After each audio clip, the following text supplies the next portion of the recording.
Je suis heureux de vous retrouver aujourd'hui pour une nouvelle émission de Pasteur, j'ai une question. Aujourd'hui, nous avons avec nous un invité que vous commencez à bien connaître maintenant, le pasteur Joël. Bonjour pasteur. Bonjour, pasteur Michael.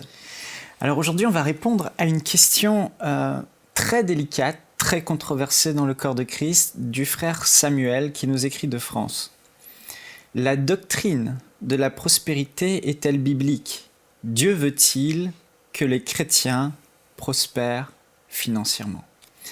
Alors moi je suis papa, j'ai un enfant, j'ai 2 enfants maintenant et pour moi la réponse semble être évidente. D'un point de vue naturel, je me dirais oui, je veux que mes enfants soient comblés, que mes enfants soient dans l'abondance, entre avoir un fils et une fille qui meurent dans la pauvreté, qui manquent.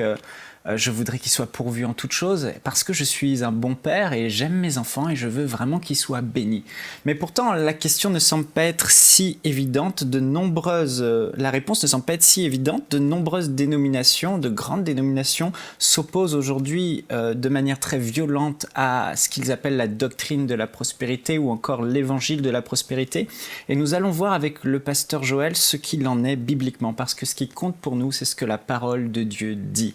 Et on veut vraiment être convaincu par la parole de Dieu et ne pas laisser les expériences ou ce qu'on peut voir dans la société ou ce que même certains hommes de Dieu, par leur vie peut-être luxuriante, peuvent laisser paraître et faire du tort à ce message qui, pour nous, j'annonce tout de suite la couleur, est biblique. Oui, nous croyons que la doctrine de la prospérité vient de Dieu.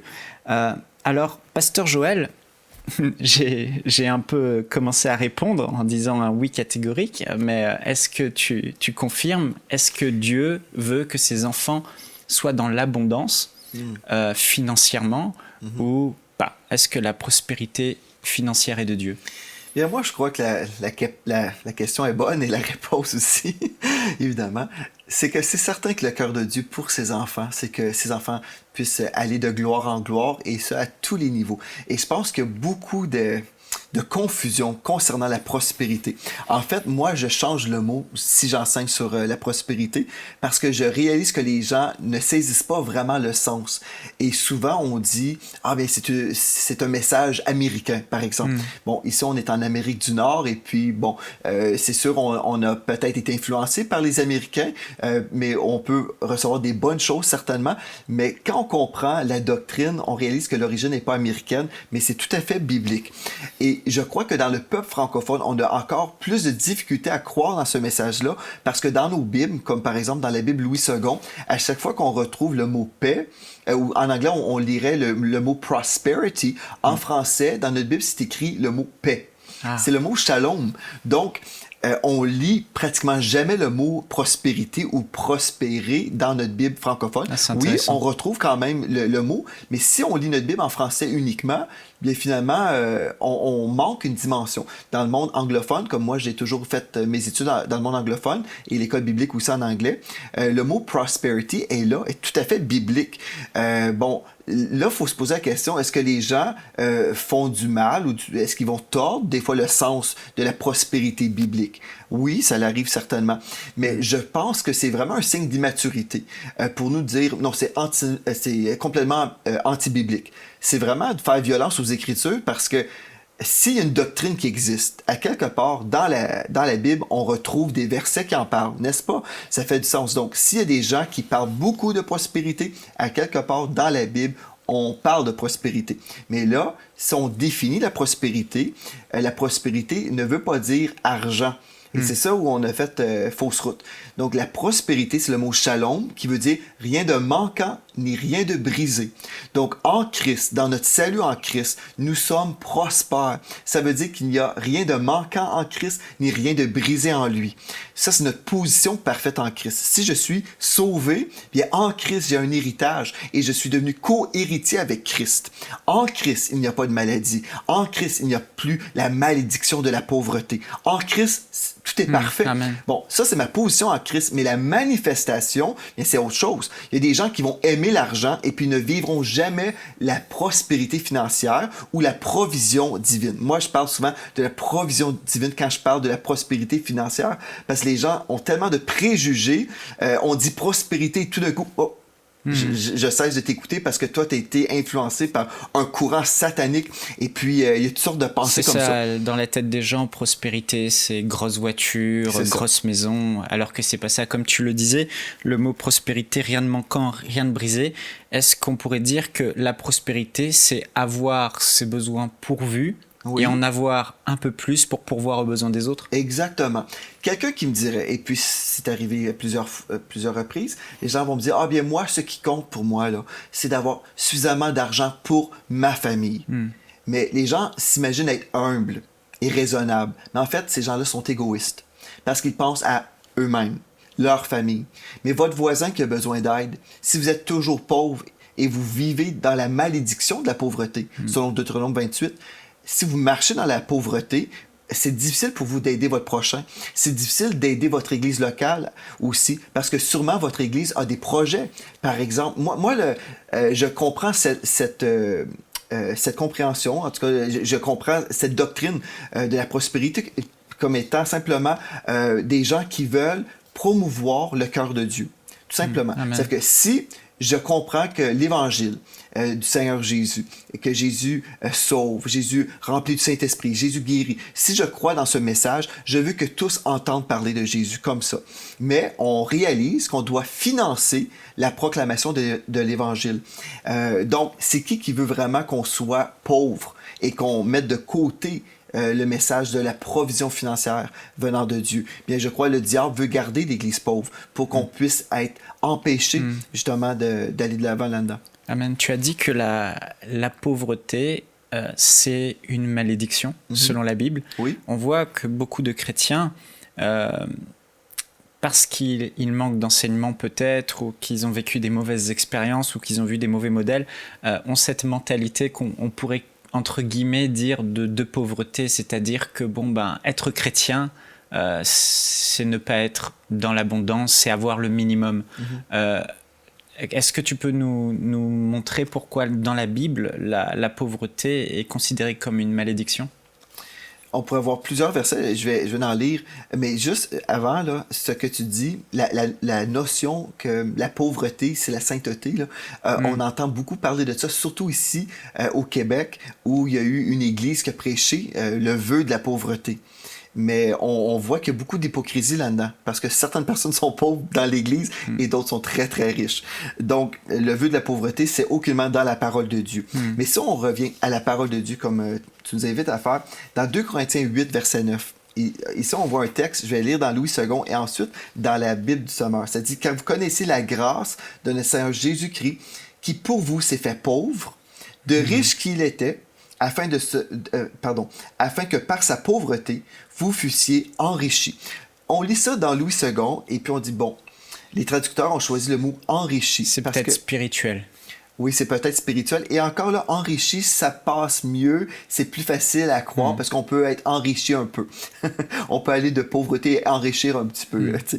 Mais dans 2 Corinthiens 8, 9, dans la traduction King James française, ça nous dit, car vous connaissez la grâce de notre Seigneur Jésus-Christ, qui, bien qu'il était riche, on comprend au ciel, Jésus était certainement riche, il s'est abaissé, il est venu sur la terre, il a marché sur la terre, dans le sable, et puis c'est certain, en quittant le ciel, il s'est appauvri. Ça dit, bien qu'il était riche, cependant, il s'est fait pauvre pour vous, comparativement au ciel, là, afin que par sa pauvreté, vous deveniez riches. Bon, c'est la Bible que je vous lis. Les gens vont dire, oui, mais ça, c'est spirituel. Le contexte, si on ne fait pas violence aux Saintes Écritures, le contexte, vous lisez, ça nous parle des finances. C'est ça. C'est riche. Oui. Donc, mais pourquoi Dieu veut qu'on soit riche? Riche en bonnes œuvres, oui, certainement. Mais financièrement, Dieu veut qu'on soit enrichi. Pourquoi? Pour qu'on puisse financer son royaume sur la terre. Pour qu'on puisse payer pour avoir des studios de télévision. Pour qu'on puisse publier des livres chrétiens, pour qu'on puisse imprimer des Bibles. Mais le diable veut que l'Église soit pauvre pour qu'on soit empêché de répondre à l'appel de Dieu à ce niveau-là. Et un autre texte, 3 Jean 2, un texte qu'on connaît très très bien. « Bien-aimé, je souhaite que tu prospères à tous égards et sois en bonne santé comme prospère l'état de ton âme. » Notre âme, c'est notre pensée, notre volonté, nos émotions. Si on pense pauvre, bien finalement, on va être pauvre aussi dans notre réalité. Mais le problème, en fait, là, la raison pour laquelle les gens vont s'opposer au message de la prospérité, en fait, ils ne comprennent pas le message. Ils s'imaginent que la prospérité veut dire avoir une grosse auto, beaucoup d'argent à la banque pour financer nos désirs charnels. Mais dans 1 Timothée 6,10, ça nous dit l'amour de l'argent est une racine de tous les maux. Remarquez, c'est l'amour de l'argent. C'est pas ça. l'argent comme tel. La racine, c'est l'amour de l'argent. C'est C'est pas l'amour de l'argent. l'argent. Et puis si on comprend le cœur de Dieu, c'est qu'on puisse l'aimer de tout notre cœur. Si j'aime Dieu et si j'ai de l'argent et Dieu me dit donne cet argent-là pour enseigne-moi.com et puis je fais un don, bien gloire à Dieu, j'aime Dieu au-delà de ma propre personne. C'est ça. Beaucoup de chrétiens pensent que l'argent c'est un problème, l'argent c'est mal, l'argent c'est mammon, mais en réalité mammon c'est l'amour de l'argent.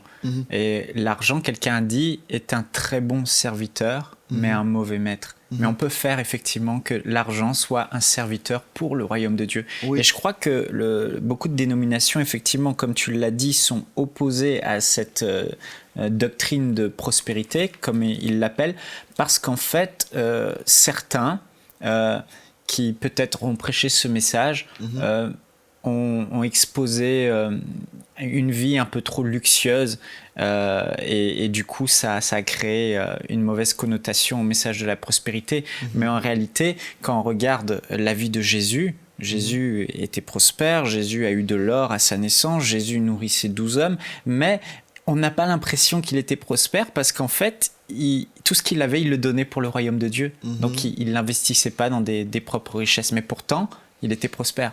Oui, et des gens, des fois, ont du mal avec ça parce qu'ils se disent, bien, Jésus certainement était pauvre.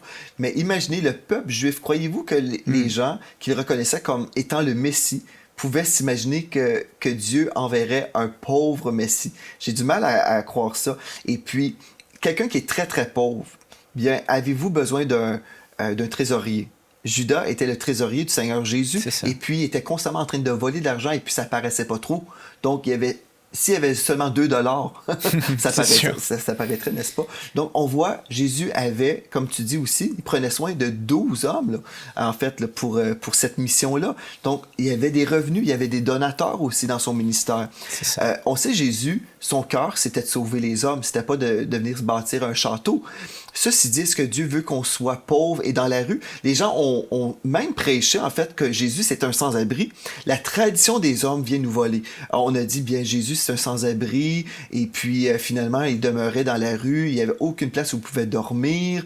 On comprend, dans une mission, peut-être, oui, c'était le cas une fois, mais des fois, on prend des versets hors contexte, et puis, finalement, on oublie que Dieu veut bénir son peuple financièrement pour un but. Et c'est ça que j'aimerais lire. C'est très, très clair. Moi, je peux dire, Pasteur Michael, j'ai entendu des prédicateurs qui ne croient pas dans la prospérité, qui disent qu'ils ne croient pas. J'ai entendu des messages complets et puis ils croient dans le message de la prospérité. Mais pourtant, ils s'opposent. Mais j'ai écouté et j'ai dit, ben c'est ça le message. La prospérité, selon le cœur de Dieu, c'est d'être généreux. Amen. Tout ce que j'ai, ça appartient à Dieu. Et si Dieu me dit, tu vas relâcher. Si, admettons, j'ai une maison et Dieu me dit, tu vas donner ta maison pour un couple dans le besoin, je vais le faire. Si Dieu me dit, tu vas donner ton véhicule, tu vas donner ta fourgonnette, peu importe. Si j'ai un cœur pour Dieu, j'aime Dieu, et puis Dieu voit que je suis un canal pour ses bénédictions et pas un réservoir, Dieu va me bénir financièrement pour que je puisse faire avancer son œuvre. Et si tu permets, je vais lire 2 Corinthiens chapitre 9. Ici, ça nous parle justement du message de la prospérité. Ça dit, sachez-le, celui qui sème peu, moissonnera peu. Ici, on parle des semences financières. Et celui qui sème abondamment, moissonnera abondamment. Donc, Dieu n'est pas contre l'abondance. Que chacun donne comme il a résolu en son cœur, sans tristesse ni contrainte, car Dieu aime celui qui donne avec joie. Et ici, ça nous parle des offrandes. Donc, on peut donner selon notre cœur. Et verset 8, « Et Dieu peut vous combler de toutes ses grâces, de toutes ses faveurs, afin que possédant toujours, ça dit possédant toujours, et en toutes choses de quoi satisfaire à tous vos besoins, vous ayez encore en abondance. » Mais ça, c'est sous la Nouvelle Alliance, c'est étonnant. Oui, dans le Nouveau Testament. Pour toute bonne œuvre. Pour toute bonne œuvre. Donc, vous ayez encore en abondance. Ça ne dit pas juste assez, là. Mais en c'est ça. abondance pour toute bonne œuvre, selon qu'il est écrit, il a fait des largesses, il a donné aux indigents, sa justice subsiste à jamais. Celui, en parlant de Dieu, qui fournit de la semence au semeur et du pain pour sa nourriture, vous fournira et vous multipliera la semence et il augmentera les fruits de votre justice. Vous serez de la Amen. sorte enrichis. Ça le dit ici. Amen. C'est très clair. À tous égards, pour toute espèce de libéralité qui, par notre moyen, feront offrir à Dieu des actions de grâce. Donc, je vais donner comme l'Esprit de Dieu va me dire, et puis je vais répondre à l'appel de Dieu, je vais semer. Et là, il y a des gens qui vont entendre parler de Jésus, et puis là, ils vont être reconnaissants, ils vont dire merci Seigneur Dieu, parce qu'un jour, Joel Spinks a donné tel montant. Amen. On sait ce qu'on va faire avec notre argent lorsqu'on est dans l'abondance. Mais il y a aussi ce passage qui me vient à la pensée dans Philippiens chapitre 4. Mon Dieu pourvoira à tous vos besoins selon sa richesse et avec gloire. Et on sait qu'au ciel, tout est pavé d'or, que les portes sont de pierres précieuses, etc. Donc on voit que Dieu est un Dieu quand même riche, un Dieu d'abondance. Mais je crois que le problème, je disais c'était étonnant quand tu lisais le passage dans le Nouveau Testament tout à l'heure. Pourquoi ? Parce que la majorité des gens n'ont pas de problème à croire que Dieu est un Dieu d'abondance quand ils lisent l'Ancien Testament, l'Ancienne Alliance. Parce qu'on voit constamment que Dieu bénit, comme tu l'as dit dans Deutéronome 28, il dit « Si tu n'obéis pas à ma voix, voilà les 3 volets de la malédiction, la mort spirituelle, la maladie et la pauvreté. » Donc Dieu classifie le manque, la pauvreté comme une malédiction, mais il dit « Mais si tu obéis à ma voix, voici, etc., je te bénirai. » Et Dieu va parler à ce moment-là d'abondance. Il va dire « Je remplirai tes greniers. » Et on voit même au travers des patriarches et comment Dieu les a bénis. La Bible dit que Dieu a béni Isaac, et Isaac devient riche jusqu'à ce qu'il devienne même fort riche, et que même une nation, la nation des Philistins, voulait qu'il parte et lui donner envie. Et on voit que c'est la bénédiction de Dieu qui a enrichi Isaac, c'est la bénédiction de Dieu qui a enrichi Joseph, c'est la bénédiction de Dieu, et ces gens étaient prospères. Mais voilà, ça c'est ce que dit l'Ancien Testament. On le lit, et les chrétiens n'ont pas de problème. Mais après, quand on arrive dans le Nouveau Testament, le style de vie tellement sobre de Jésus, le style de vie tellement sobre des apôtres, c'est comme si c'est fini ce temps où Dieu, son bon plaisir est de nous rendre heureux et faire en sorte que ses enfants soient dans l'abondance. Maintenant, c'est le temps de vivre avec juste le minimum et de ne pas s'enrichir. Est-ce qu'il faut effectivement se dire que Dieu a changé, qu'il n'est plus le même sous la Nouvelle Alliance ? Parce que tu as parlé du sacrifice de Jésus qui de riche qu'il était, s'est appauvri. On voit même sur la croix, Dieu a fait en sorte qu'il puisse avoir cette couronne d'épines. Il a été maudit comme un roi des Juifs. Donc, un roi qui a une couronne, c'est le plus pauvre des rois. Quand tu disais que c'est ce que Jésus a fait, qui nous enrichit, est-ce que, Pasteur Joël, sous la Nouvelle Alliance, on peut, comme sous l'Ancienne Alliance, mettre notre foi en Jésus, exercer notre foi pour que on soit abondamment béni par Dieu dans nos finances, dans nos biens, dans notre matériel. Tu sais, là, Christ nous a racheté de la malédiction. Le péché est entré dans le monde, dans le jardin d'Éden, on sait. Et puis, aujourd'hui, on peut croire que tout ce que Adam a perdu, Christ l'a racheté.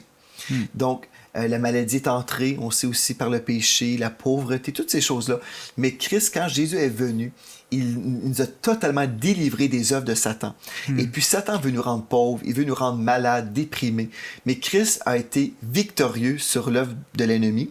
Et puis aujourd'hui, on peut croire vraiment et vivre la bénédiction du jardin d'Éden. Amen. Et puis on peut voir, quand la bénédiction de l'Éternel vient sur une personne, c'est la bénédiction de l'Éternel qui enrichit, il ne la fait suivre d'aucun chagrin.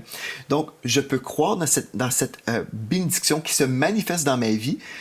Et si je comprends que ce que Dieu veut premièrement pour ma vie, c'est que je puisse l'aimer. Et oui, certainement, on voit le Seigneur Jésus et les disciples, ils nous ont montré un modèle où ils avaient les priorités à la bonne place. Je vais lire un texte ici dans Matthieu 6, 19 à 21 qui nous parle des trésors. Nous lisons ici, ça dit « Ne vous amassez pas des trésors sur la terre, où la teigne et la rouille détruisent, et où les voleurs percent et dérobent. Mais amassez-vous des trésors dans le ciel, où la teigne et la rouille ne détruisent point, et où les voleurs ne percent ni ne dérobent. Car là où est ton trésor, là aussi sera ton cœur. » Bon, ici, ça ne dit pas. J'ai déjà eu un frère qui me disait « On ne devrait pas avoir de maison. » Parce que si on aime Dieu, on va être prêt à vivre comme Jésus, supposément. Parce que Jésus était supposément un sans-abri. Je m'excuse, c'est pas ça que la Bible nous dit. Mais ne vous amassez pas des trésors sur la terre.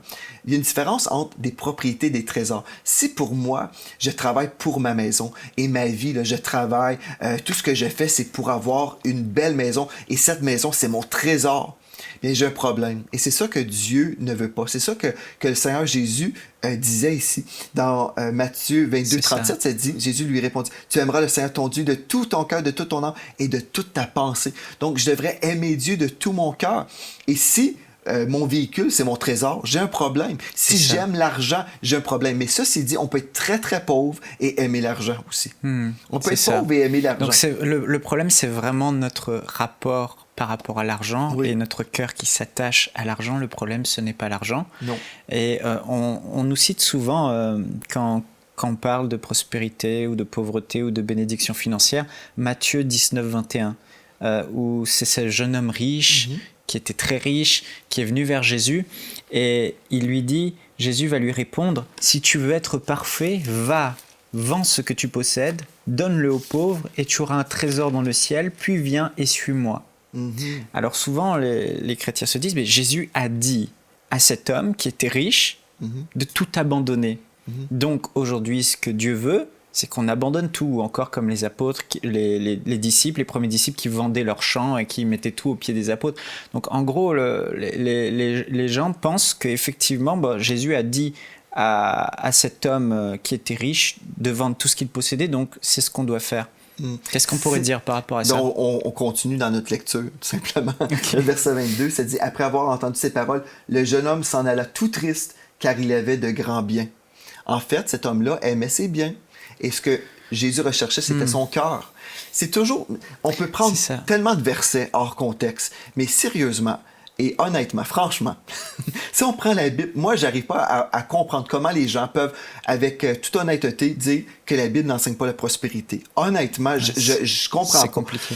Parce que la Bible est claire, c'est très, très clair. Mais ce que Dieu veut, c'est qu'on puisse l'aimer de tout notre cœur. Ce jeune homme riche-là, c'est une bonne chose que Jésus lui a dite ici, parce que ce jeune homme-là devait tout abandonner, parce que, en fait, cet homme-là aimait sa richesse plus que Dieu. La richesse était l'obstacle qui l'empêchait de suivre Jésus. Oui, c'est ça. Donc s'il n'avait pas eu cet attachement pour l'argent et qu'il aurait suivi Jésus, certainement que Jésus ne lui aurait pas dit de vendre tout ce qu'il avait.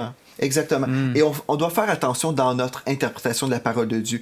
On doit toujours se poser à qui Dieu parlait dans un texte. Parce que si on commence à prendre des versets partout comme ça, on peut dire plein de choses à la Bible. On peut faire dire toutes sortes de choses à la Bible. Donc ici, c'est clair, le contexte est là. On lit dans le contexte et puis on peut comprendre ici que ce que Jésus voulait vraiment, c'est le cœur de ce jeune homme-là. Et Pasteur Joël, il y a un autre passage auquel je pense, excuse-moi, c'est celui que tu as lu tout à l'heure dans 1 Timothée au chapitre 6, versets 6 à 11. Il dit qu'à l'amour de l'argent, au verset 10, est la racine de tous les maux. Et quelques-uns, en étant possédés, se sont égarés loin de la foi et se sont jetés eux-mêmes dans bien des tourments. Oui. Mais là, il dit au verset 11, « Pour toi, homme de Dieu », donc Paul dit à Timothée, « fuis ces choses et recherche la justice, la piété, la foi, la charité, la patience, la douceur. » Donc ici aussi, ça peut mettre les personnes dans la confusion parce qu'il dit, en gros, « fuis l'argent, fuis... » Encore une fois, c'est fuir l'amour de l'argent. C'est encore ça. Ou fuir la recherche du gain. Oui, tu remarques, relis le texte, tu verras. Ok. Donc, car l'amour de l'argent est la racine de tous les maux, et quelques-uns, en étant possédés, se sont égarés loin de la foi et se sont jetés eux-mêmes dans bien des tourments. Ensuite. Pour toi, homme de Dieu, fuis ces choses et recherche la justice, la piété, la foi, la charité, la patience et la douceur. Donc, ce qu'on devrait rechercher, c'est premièrement le royaume de Dieu et sa justice. Et toutes ces choses nous seront rajoutées. Si on recherche le matériel, on va faire fausse route. Mais si on recherche le cœur de Dieu, tu sais, quand Dieu bénit financièrement, et on l'a vécu dans notre vie, Dieu a béni, et là, Dieu nous a dit, maintenant, je veux que tu relâches ce montant d'argent. Si on disait, non, Seigneur, parce que j'aime trop cet argent-là, Dieu me respecterait. Il dirait, OK, correct, mais je vais choisir un autre canal maintenant, parce que quand je veux bénir telle personne, t'écoutes pas. Mais si je recherche le cœur de Dieu, Dieu connaît mon cœur. Et puis, si je suis libéral, et puis je donne, je fais des semences, Dieu va continuer à me bénir financièrement parce qu'il peut me faire confiance. Amen. Amen. Donc, Pasteur Joël, le temps est presque terminé pour cette émission. Donc, on peut conclure en disant que oui, Dieu est un Dieu d'abondance et qu'il veut nous bénir pour qu'on ait tous nos besoins pourvus et qu'on en ait en plus, mais il nous fait confiance pour que notre cœur ne s'attache pas à cet argent et que comme Jésus nous a montré l'exemple, bien qu'il fût riche, et comme les apôtres aussi nous l'ont montré, il y a une priorité, comme tu parlais, c'est vraiment la notion de priorité. La priorité, c'est de semer pour le royaume de Dieu. Et c'est ça. Dans 1 Timothée 6, 17, je vais terminer avec ce verset-là, c'est dire « recommande aux riches ». Évidemment, l'apôtre Paul disait à son fils spirituel qu'il parlerait aux riches. Okay? Recommande aux riches du présent siècle de ne pas être orgueilleux et de ne pas mettre leur espérance dans des richesses incertaines, mais de la mettre en Dieu qui nous donne avec abondance toutes choses pour que nous en jouissions ou pour notre très grand plaisir. Donc, si on est béni financièrement, on peut aussi profiter de ces richesses-là parce que le cœur de Dieu, c'est pour nous aussi. Il aime ça quand ses enfants sont heureux. Amen. Donc on peut encourager aujourd'hui les chrétiens, les enfants de Dieu, à exercer leur foi en Dieu et en la parole de Dieu, en les promesses de la parole de Dieu pour qu'ils soient dans l'abondance. On peut leur dire, exercez votre foi, croyez. Votre foi, certainement, mais vous devez avoir le cœur de Dieu.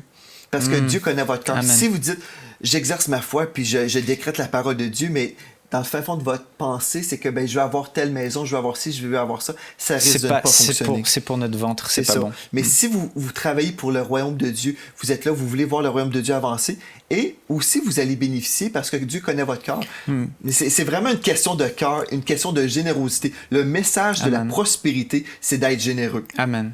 Amen. Je me souviens de l'histoire de cet homme, le patron président de l'entreprise Kellogg's, donc l'entreprise de céréales numéro 1 aux États-Unis, les premiers, les leaders, donc très très très prospère cette entreprise.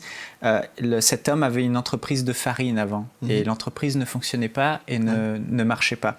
Et puis il a prié, il était chrétien, il a dit « Seigneur, si tu fais prospérer mon entreprise, je te donnerai 90% de mes bénéfices et je garderai 10% pour moi. » Et il a eu, après avoir fait cette prière, l'idée de transformer son entreprise de farine en entreprise de céréales.